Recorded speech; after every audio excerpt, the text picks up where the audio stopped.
Magandang araw sa inyong lahat. Ako si Rico at sa pagkakataong ito, nais kong magbahagi ng isang kwento na hindi ko akalain na darating ang araw na kailangan ko itong aminin. Isa itong lihim na tinaglay ko sa loob ng matagal na panahon, isang kwento ng isang pagkakamali na nagbukas ng pinto para sa isang bagay na hindi ko naisip na mangyayari. Hindi ko alam kung paano ko sisimulan ito, pero siguro magandang magsimula ako sa pinakasimpleng bagay, ang pagkakakilala ko kay Chloe. Nasa isang madilim na parte ng buhay ko ako nang makilala ko siya. Dati akong isang batang pusong puno ng pangarap, pero ang buhay ko'y dumaan sa masalimuot na mga desisyon at kalituhan. Isa sa mga pinakamadilim na bahagi ng buhay ko, siguro, ay noong kinidnap ko siya. Isang simpleng trabaho, isa lang tawag at tapos na ang lahat. Wala na akong pakialam kung sino siya. Ang importante lang ay ang halaga ng ransom. Anak siya ng isang kilalang Chinese businessman at ganun lang kasimple. Walang damdamin, walang personalan. Pero hindi ko alam na habang kinikidnap ko siya, unti-unti akong mawawala sa sarili kong katinuan. Isang gabing tahimik, sa isang silid na walang buhay, nakatali siya sa isang silya. Walang tinig, pero ang kanyang mga mata niyang naglalaman ng lahat ng takot, galit, nagmumulto sa aking isipan. Parang tinatawag niya ako. Tinatanong kung may puso pa ba ako sa likod ng aking ginagawa. Ilang araw ang lumipas, hindi ko na alam kung anong nangyayari sa akin. Pagdilat ko sa umaga, siya ang unang nakikita ko. Nanginginig, namumutla, at ang kanyang mga mata, hindi ko kayang tignan ng matagal. Hindi ko kayang harapin ang tunay na ako. At sa bawat araw na dumaan, naging mas mahirap. Hindi siya nagsasalita. Ngunit ang kanyang katahimikan ay parang naglalaman ng mga hindi kayang ipaliwanag na mga tanong. Habang ako'y nag-iisip ng mga paraan kung paano siya mailigtas at makuha ang hinihinging ransom, ako'y dahan-dahang nasasaktan. Minsan, nakikita ko siya na umiiyak, subalit hindi siya nagsasalita. Para bang siya'y sumisigaw sa loob ng kanyang katahimikan. Hindi ko kayang gawing biro ang sitwasyon.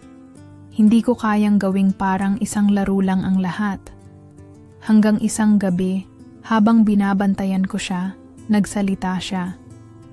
Tinanong niya ako ng isang tanong na tumagos sa aking kaluluwa. Hindi mo ako kailangang saktan, ang sabi niya ng mahina. Pero may lakas sa kanyang tinig. Hindi ko alam kung anong nararamdaman ko nang marinig ko iyon. Hindi ko balak, sagot ko na lang. Kahit na hindi ko na alam kung bakit ko pa siya kinidnap.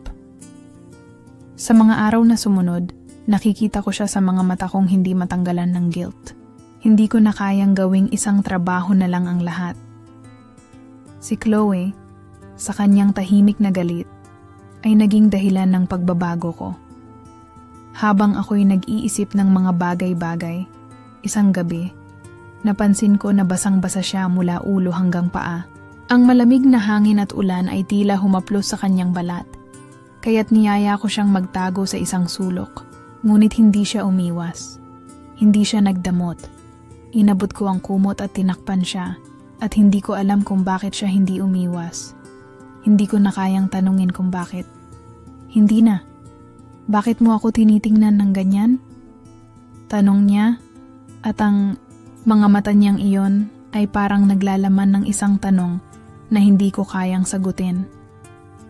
Dahil hindi kita kayang saktan, sagot ko. Hindi na ngayon. Dahan-dahan, lumapit siya. Parang may hinahanap sa aking mukha. May kinikilala siya. Ang mga daliri niyang gumuhit sa pisngi ko, mainit, mabagal.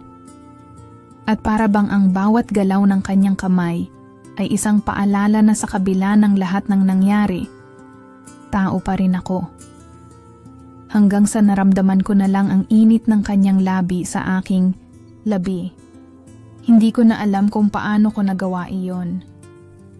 Hindi iyon isang halik ng isang kidnapper sa kanyang biktima, kundi isang halik ng dalawang kaluluwang naghanap ng pighati at pag-asa. Nandyan siya, si Chloe. Siya ang dahilan kung bakit ako nagbago, bakit ako humarap sa sarili ko, at napagtanto na hindi ko na kayang magpatuloy sa ganitong buhay. Si Chloe, ang babaeng naging dahilan ng pagbabalik loob ko. At habang ako'y lumalayo sa lugar na iyon, ipinagbigay alam ko sa sarili ko na hindi ko siya kayang pakawalan. Pero kinailangan ko. Ibinigay ko sa kanya ang kalayaan, ngunit ang puso ko, naiwan sa kanya. Kung maririnig mo man ito, DJ Serene, at kung makarating ito kay Chloe, alam mo na ang sinasabi ko. Nang lumipas ang mga araw, hindi ko na kayang itago ang nararamdaman ko. Si Chloe, sa kabila ng lahat ng nangyari, ay naging isang parte ng buhay ko na hindi ko kayang isantabi. Hindi ko rin alam kung paano nangyari, pero sa bawat sandali na siya'y hindi ko kasama, parang may kulang. Parang may puwang na hindi mapupunan ng kahit anong bagay o tao. Hindi ko na mabilang ang mga araw na ginugol ko sa pag-iisip kung ano ang susunod na mangyayari. Hindi ko alam kung paano ko siya hahanapin, pero alam ko na kailangan ko siyang makita muli. Hindi ko kayang pabayaan ang aming kwento na maging isang paglimos sa mga alaala. Isang araw, hindi ko na nakayanan. Dumaan ako sa lugar kung saan ko siya huling nakita. Wala na ang mga bakas ng madilim na gabi na iyon, ngunit sa bawat kanto ng kalsadang iyon, ramdam ko pa rin ang init ng mga pangyayaring naganap. Ang hangin na dumadaan ay parang may dalang pabulusok na alaala. Hindi ko na alam kung anong dahilan kaya ako dumaan doon. Siguro, ang gusto ko lang ay maramdaman ang presensya niya, kahit na hindi siya naroroon. Ngunit, sa kalagitnaan ng aking pagmumuni, nakita ko siya, si Chloe. Nakatayo siya sa ilalim ng isang poste ng ilaw, tila nag-aabang ng isang bagay. Nang makita niya ako, parang may kislap sa kanyang mata. Hindi ko kayang ipaliwanag, pero ramdam ko ang kuryenteng dumaloy sa katawan ko. Ang puso ko ay parang pumutok sa bilis ng tibok nito. Lumapit ako sa kanya. Hindi ko na iniwasan ang nararamdaman. Hindi ko na kayang magtakip. Hindi ko na kayang magpanggap. Nang magtama ang aming mga mata, hindi ko na siya tinanong kung ano ang kanyang ginagawa doon. Hindi ko na kayang magsalita ng kahit ano pa. Ang tanging alam ko ay ang init ng kanyang katawan na ramdam ko mula sa distansyang iyon. Hindi ko alam kung paano ko siya natapakan, pero ang bawat hakbang ko ay parang isang paalala na hindi na ako pwedeng lumayo. Tumahimik kami. Ang paligid ay naging tahimik din. Parang kami lang dalawa sa buong mundo. Si Chloe, ang babae na naging dahilan ng lahat ng pagbabago sa aking buhay. Ang babae na hindi ko kayang kalimutan.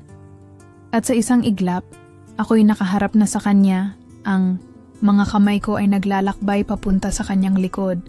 Hinahanap ang kanyang init. Hindi ko kayang maghintay pa. Hindi ko kayang magpigil. Ang bawat galaw ng aking kamay ay isang pahiwatig ng matinding nararamdaman. Ang katawan ko ay dumidikit sa kanya. Ramdam ko ang bawat paghinga niya. Ang bawat dampi ng kanyang balat sa aking katawan. Hindi kami nagsasalita, ngunit ang aming mga katawan ay nagsasabi ng lahat ng hindi namin kayang ilabas sa salita. Ang bawat segundo ng aming paglapit ay puno ng init at tensyon. Ang labi ko'y dahan-dahang lumapit sa kanyang leeg at ang mga halik ko'y may kasamang pagnanasa na hindi ko kayang itago. Minsan, natatakot ako na baka mawala ng saysay ang lahat ng ito, ngunit hindi ko na kayang paalisin siya mula sa aking isip at puso. Hindi ko na kayang itago ang nararamdaman ko. Nang magtama ang aming mga labi, isang kilig ang dumaloy sa aking katawan. Hindi ko kayang ipaliwanag ang nararamdaman ko, pero ang bawat halik ay parang nagpapakawala ng init sa aking katawan. Ang bawat halik ay nagsisilbing pagpapahayag ng lahat ng nararamdaman ko. Chloe. Bulong ko sa kanya habang hindi kami tumitigil sa aming halikan. Walang sagot mula sa kanya. Ngunit ang mga mata niyang sumalubong sa akin ay nagsasabing, hindi ko na kailangang magsalita pa. Alam niya. Alam ko. Ang mga kamay ko ay nagsimula ng maglakbay sa kanyang katawan. At sa bawat galaw, ang init ng aming mga katawan ay parang lumalala. Ang bawat paghaplos, bawat salo sa kanyang katawan ay nagdadala ng matinding sensasyon na hindi ko kayang tanggihan. Ang mundo sa paligid namin ay parang nawala. Kami na lang, ang aming mga katawan at ang aming mga saloobin. Hindi ko alam kung anong susunod. Ngunit alam ko na sa mga sandaling iyon, si Chloe ang kailangan ko. Si Chloe ang nagbigay liwanag sa aking madilim na mundo at habang kami ay nagsasanib, alam kong hindi ko na kayang lumayo. Huwag mong gawing biro ang lahat ng ito, Chloe. Dahil ikaw lang ang nagbigay ng kahulugan sa lahat ng ito. Hindi ko alam kung paano ko nasabi sa aking sarili na hindi ko na siya muling makikita. Ngunit ang totoo, hindi ko kayang itago ang nararamdaman ko kay Chloe. Hindi ko kayang ipaliwanag, ngunit ang init ng mga gabing iyon ay patuloy na bumabalik sa akin. Ang mga halik, ang mga haplos, at ang mga titig. Lahat ng iyon ay parang iniiwan akong walang kaligtasan. Kahit sa mga araw na hindi kami nagkikita, si Chloe ang tumatak sa aking isipan. Hindi ko kayang magpatuloy nang wala siya sa paligid. Ang bawat lugar na tinatahak ko, ang bawat kanto ng kalye, ay parang may bakas siya. Hindi ko kayang kalimutan. Nagdesisyon akong muli siyang hanapin. Hindi ko kayang pabayaan ang mga sandaling iyon na maging bahagi na lamang ng nakaraan. Hindi ko kayang isantabi ang mga nangyari. Ang bawat pagnanasa na naramdaman ko ay tila isang alon na patuloy na umaabot sa akin. Hindi ako pwedeng magtago. Pumunta ako sa lugar kung saan kami huling nagtagpo. Ang gabi ay tila mas malamig kaysa dati. Ngunit ang init ng aking katawan ay hindi ko kayang itago. Ang bawat hakbang ko ay parang may pasakit at pananabik. Ang mga kamay ko ay nanginginig habang tinatahak ko ang daan na noon ay puno ng mga alaala. Pagdating ko doon, naramdaman ko ang presensya ni Chloe. Wala siyang sinabi, ngunit ang mga mata niyang sumalubong sa akin ay nagsasabing nandoon siya, nag-aabang, hindi ko na kayang magpigil. Ang bawat pagkilos ko ay tila isang tawag para sa kanya. Lumapit ako sa kanya at bago pa man siya magsalita, ang mga labi ko ay dumapo na sa kanyang leeg. Ang bawat halik ay tila naglalabas ng init mula sa katawan ko at ang kanyang mga kamay ay naghanap ng paraan upang madama ang aking mga galak. Hindi na kami naghintay ng kahit anong salitang mapag-uusapan dahil alam namin kung ano ang nararamdaman. Ang bawat sensasyon, ang bawat ugnayan ng aming mga katawan ay nagsasalita ng higit pa sa mga salitang wala na kaming kakayahang ilabas. Chloe, naulit ko ang pangalan niya, ngunit sa pagkakataong iyon, wala nang kahulugan ang mga salitang iyon.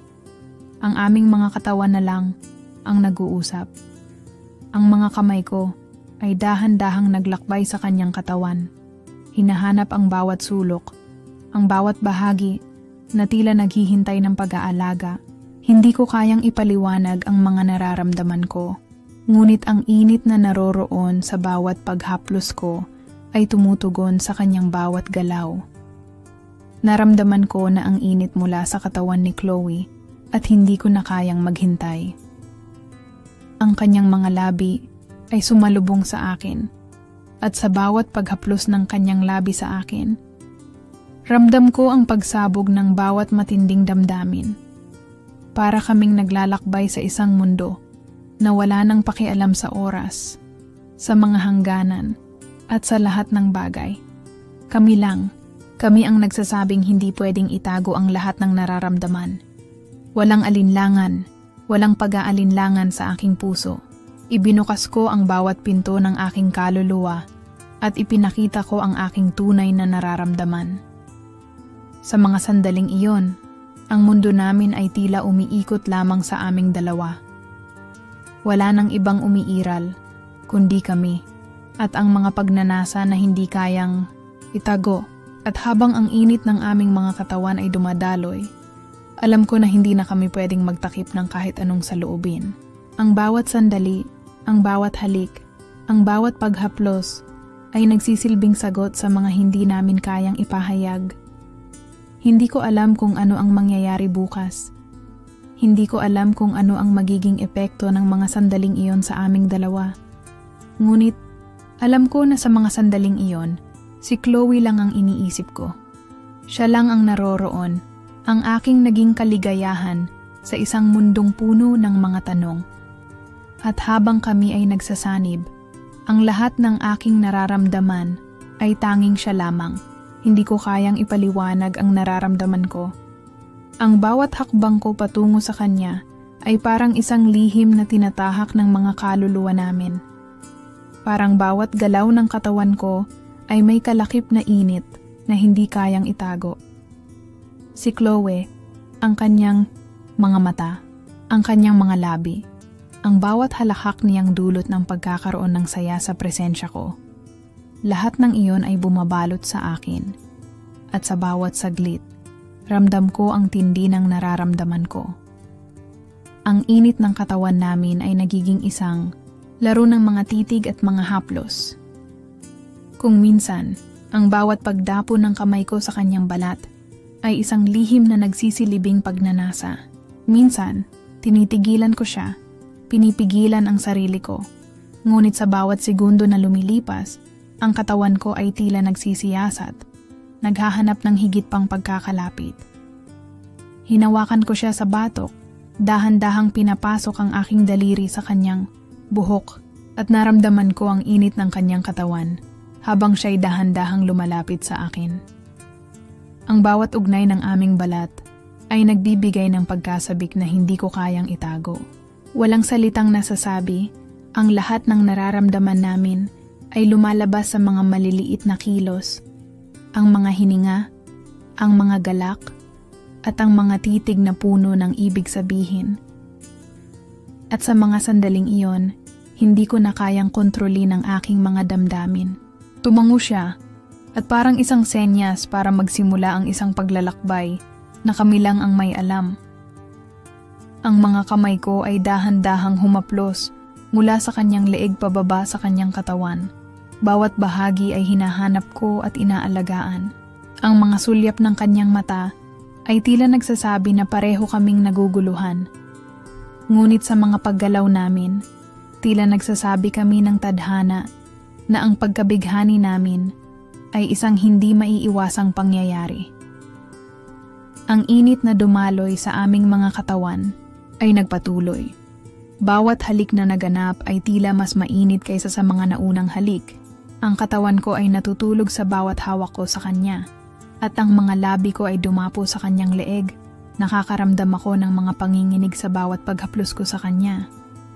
Ang kanyang hininga ay nagpapalakas sa mga nararamdaman ko, at sa bawat galaw ng kanyang katawan, ang mundo ko ay tila nawawala, nagiging isang lugar na kami lang ang naroroon.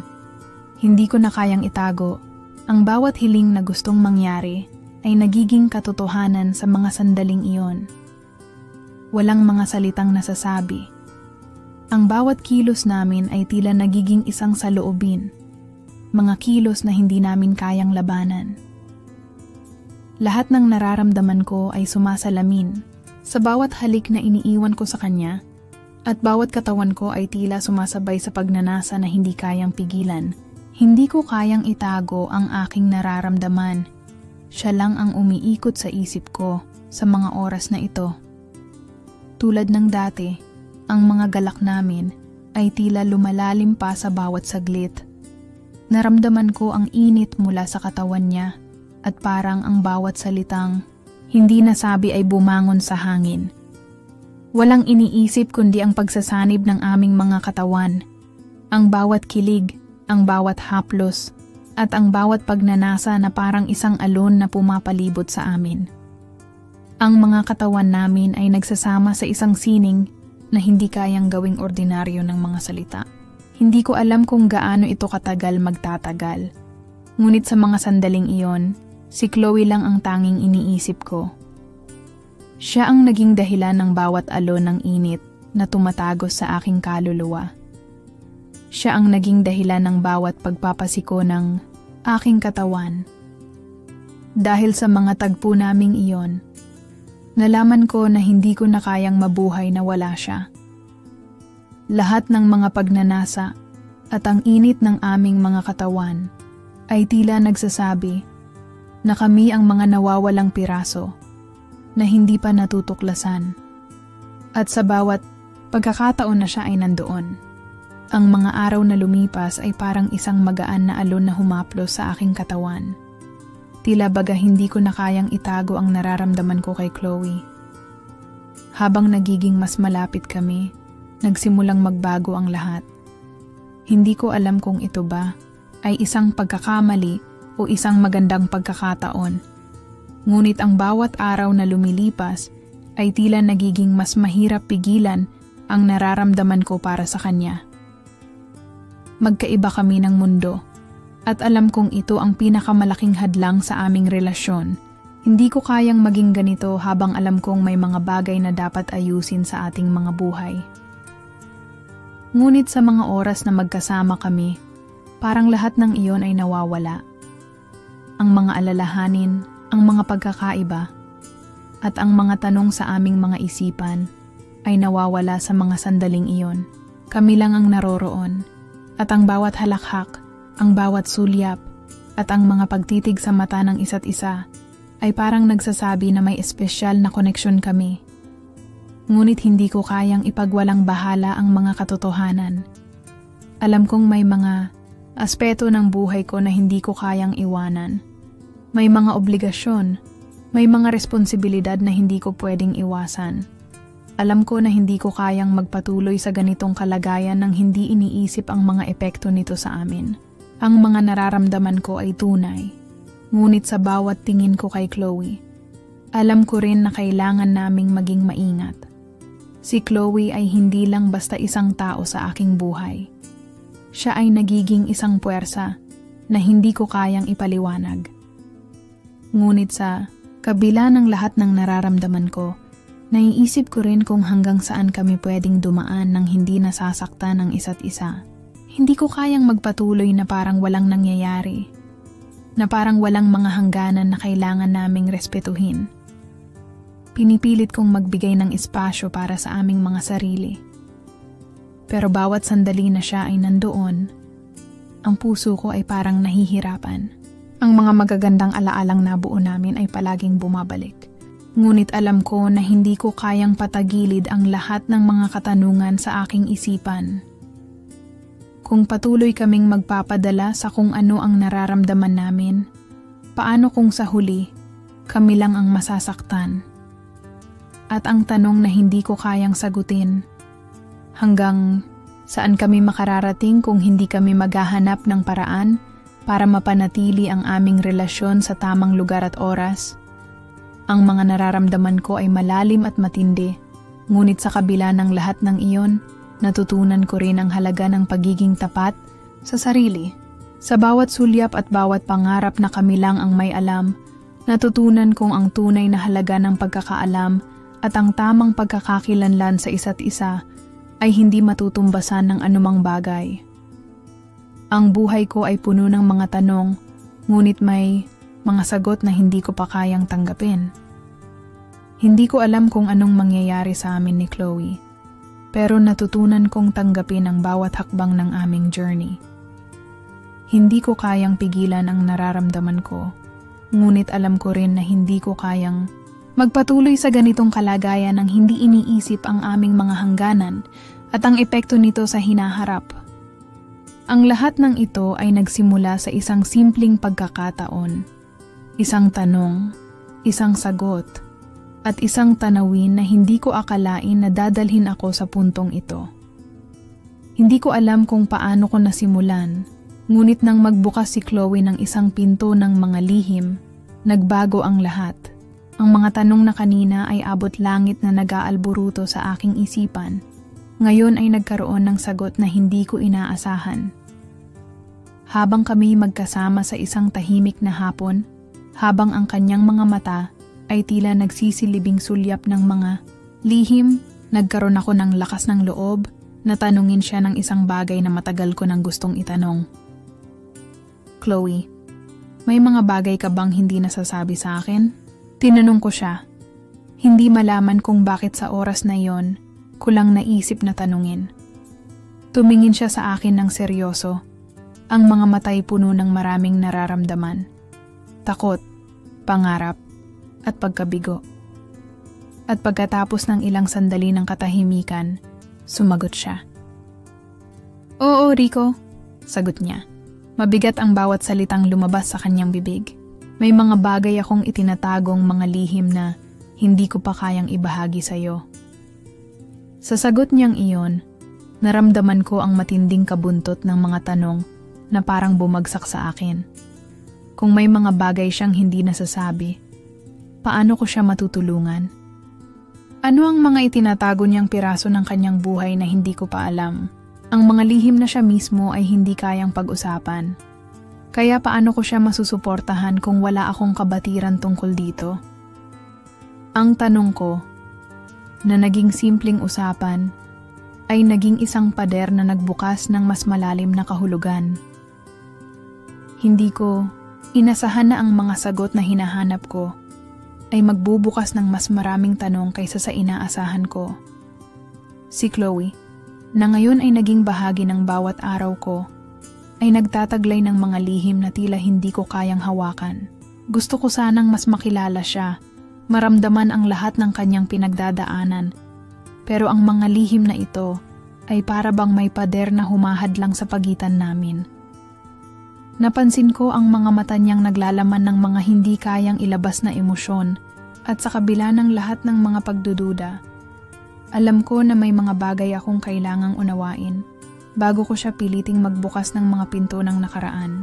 Ang pagmamahal ko kay Chloe ay hindi na lang isang simpleng nararamdaman. Naging isang pangako.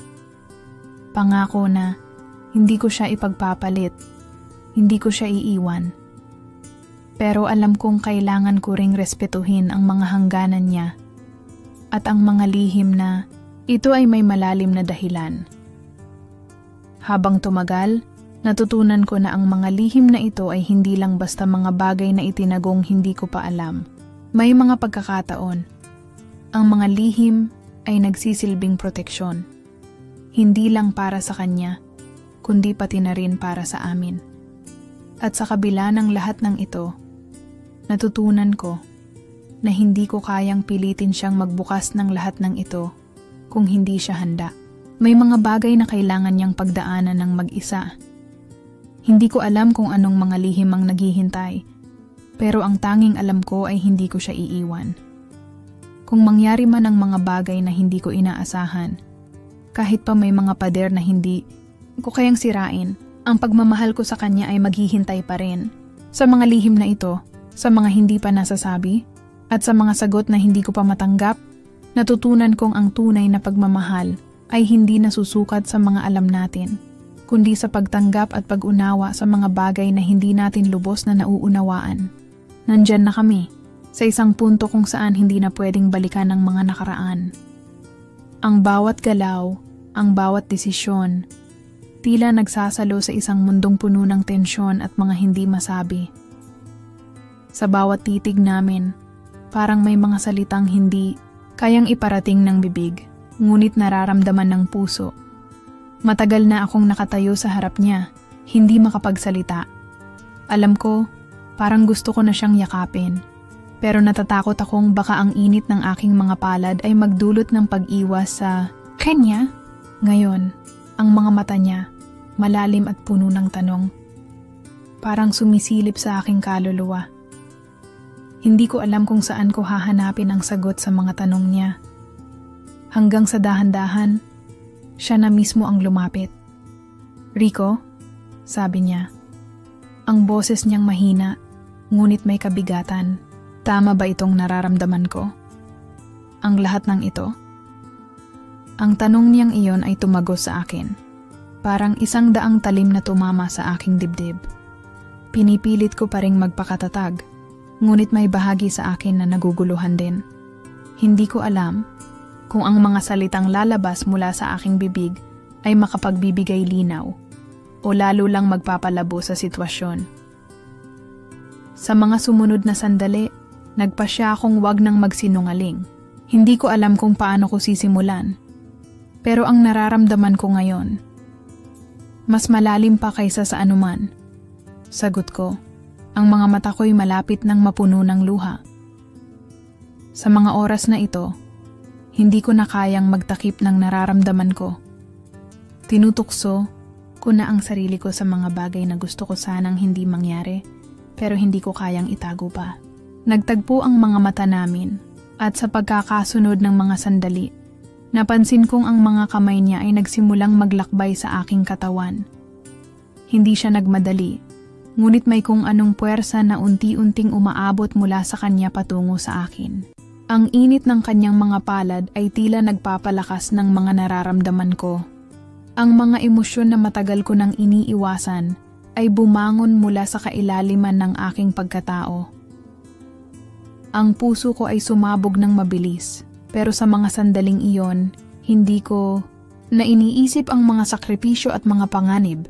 Ang mga tanong ni Chloe ay nagbigay liwanag sa mga kabuntot na takot ko.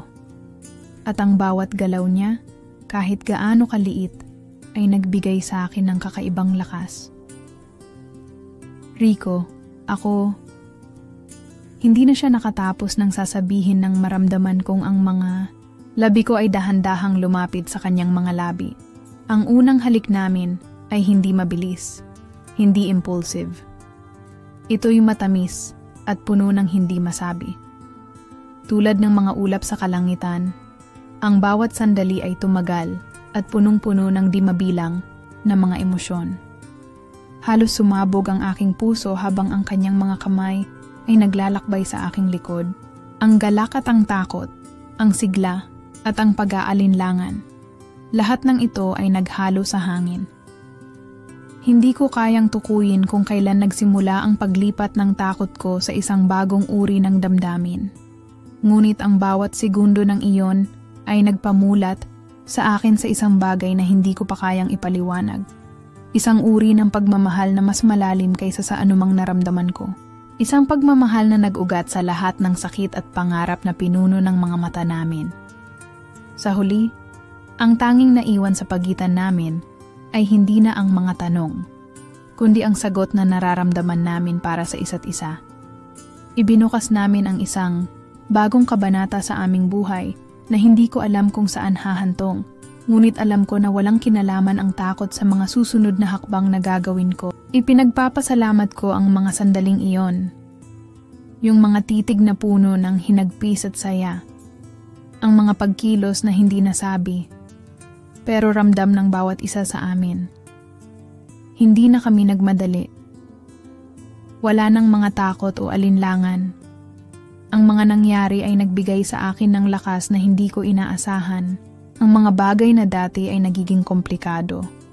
Ngayon ay tila nagiging mas malinaw. Habang naglalakad kami sa ilalim ng malamlam na ilaw ng gabi, naramdaman ko ang mga kamay ni Chloe na humawak sa aking braso. Hindi ko na kailangan ng mga salita para iparating ang nararamdaman ko. Lahat ng ito, ang mga saloobin, ang mga nararamdaman, ang mga alalahanin, lahat ay nagsasama sa isang sandali ng katahimikan. At sa mga sandaling iyon, alam ko na ang lahat ay magiging maayos. Hindi na kami muling magiging magkaibang mundo. Magkasama kami ngayon sa lahat ng aspeto ng buhay at ang mga nagdaang araw ay nagbigay daan sa isang mas matatag na pagsasama. Ngunit, sa kabila ng lahat ng nangyari, may mga tanong pa ring naiwan. Ang mga tanong na hindi mo kayang sagutin sa isang gabi lang. Ang buhay, hindi palaging may mga sagot na agad. Minsan, kailangan mong maghintay. At sa pagkakataong ito, masaya akong maghintay. Hindi ko alam kung saan kami papunta, pero alam ko na hindi kami muling babalik sa dating estado ng kalituhan. Ang mga gabi namin ni Chloe, puno ng mga simpleng usapan, tawa, at mga magaan na kwento, ay nagbigay sa akin ng pag-asa na kahit sa pinakamatinding pagsubok, mayroon pa ring mga pagkakataong nagbibigay liwanag. Hindi ko pa alam kung ano ang hinaharap para sa amin. Ngunit ang mahalaga ay magkasama kami ngayon at masaya ako sa bawat hakbang na tinatahak namin. Nais ko na sanang magtapos sa mga salitang salamat, pero alam ko na ito ay isang simula pa lang. Hindi ko alam kung anong susunod, ngunit ako ay handang harapin ito. Ang mga tanong ko ay unti-unting nawawala sa bawat araw na dumaan at sa bawat hakbang na gagawin ko kasama si Chloe. Natututo akong tanggapin ang mga bagay na hindi ko kayang kontrolin. Tanggap ko na hindi ko dapat pilitin ang lahat ng bagay at ang pagmamahal ay hindi palaging dapat masaktan. Minsan, ang pinakamagandang bagay ay ang hindi mo minamadali at sa oras na iyon, nagkaroon kami ng pagkakataon na magpatawad, magpasalamat, at magpatuloy ng magkasama. Ang simula ng isang bagong kabanata ay hindi laging madali. Pero may mga bagay na hindi kayang matutunan kung hindi dumaan sa mga pagsubok. Sa pagtatapos ng gabing iyon, naaalala ko kung gaano kahalaga ang bawat hakbang na tinatahak ko. Hindi ko alam kung ano ang hinaharap para sa amin. Pero natutunan kong maghintay, magtiwala, at higit sa lahat, magpatawad sa sarili ko at kay Chloe. Hindi na kami katulad ng dati. Mas matatag kami at mas handa na harapin ang mga darating na pagsubok at kahit na ang bawat araw ay puno ng mga hindi inaasahang bagay, alam ko na sa bawat isa sa amin, ang pinakamahalaga ay ang magpatuloy at magsimula. Sa bawat araw na lumilipas, natutunan kong mas mahalin ang sarili ko. At ang mga desisyon ko ay hindi lamang nagbigay daan sa aking personal na pag-unlad, kundi pati na rin sa mas malalim na koneksyon ko kay Chloe. Hindi na kami nagmamadali. Ang mga bagay na akala ko noon ay mahirap unawain. Ngayon ay tila nagiging mas simple. Natutunan ko na, sa bawat hakbang, ang pinakamahalaga ay ang magtulungan at magpatawad. Hindi kami perpekto, pero natutunan namin kung paano magpatuloy, magkasama. Ang mga araw namin ay puno ng mga tawanan, simpleng usapan, at mga pagkakataong nag-uusap kami ng walang anumang takot sa hinaharap. Ibinubukas ng bawat araw ang mas magagandang bagay sa aming dalawa. Hindi na kami natatakot sa mga pagsubok dahil alam namin na magkasama namin itong haharapin. Ang pagmamahal na nagsimula sa mga sugatang puso ay naging isang bagay na mas matibay, mas buo at mas magaan. Habang naglalakad kami sa parke isang hapon, ang mga mata ni Chloe ay naglalaman ng isang bagay na hindi ko pa rin kayang ilarawan. Isang uri ng kapayapaan at kasiyahan. Sa bawat hakbang namin, ramdam ko ang pagmamahal na higit pa sa mga salita. Hindi namin kailangan ng malalaking bagay para maramdaman ang kasiyahan. Ang simpleng mga sandali, tulad ng pagtawa habang naglalakad, ay sapat na upang ipakita kung gaano kami kaligaya sa isang mundo na puno ng hindi tiyak na mga bagay. Ang bawat tanawin ay may bagong kulay. Ang araw, na ilang linggo lang ang nakalipas, ay tila sumisimbolo ng mga madilim na panahon. Ngayon, ay tila sumasagisag sa isang bagong simula, isang simula ng buhay na puno ng pag-asa, pag-ibig, at mga pangarap na handa naming tahakin magkasama. Ang mga nararamdaman ko ngayon ay isang patunay ng lahat ng naganap. Lahat ng mga hirap, mga pagkatalo, mga aral, at mga tagumpay. Hindi ko na kailangang magtanong kung anong susunod na mangyayari. Alam ko na, sa bawat hakbang na kami ay magkasama, magkakaroon kami ng lakas upang harapin ang lahat ng darating. Nasa harap namin ang isang hinaharap na puno ng mga posibilidad at pagkakataon. Hindi ko alam kung ano ang hinaharap, pero natutunan ko na kung magsasama kami, wala kaming dapat katakutan. Habang nakatingin ako kay Chloe, nakita ko ang mga mata niyang puno ng pagmamahal. Isang pagmamahal na higit pa sa mga salita. Sa kanya, ko natutunan na ang bawat araw ay isang pagkakataon upang magpasalamat at magpatuloy, hindi sa mga bagay na nawawala, kundi sa mga bagay na mayroon kami ngayon. Sa mga sandaling iyon, ramdam ko ang isang kaligayahan na hindi ko na kailanman inasahan. Natutunan ko na, sa buhay, ang mga pagkatalo at tagumpay ay hindi palaging malinaw na mga linya. Minsan, ang mga bagay ay nagsasama sa isang mas maganda at mas makulay na larawan. At sa lahat ng iyon, ang pinakamahalaga ay ang magpatuloy.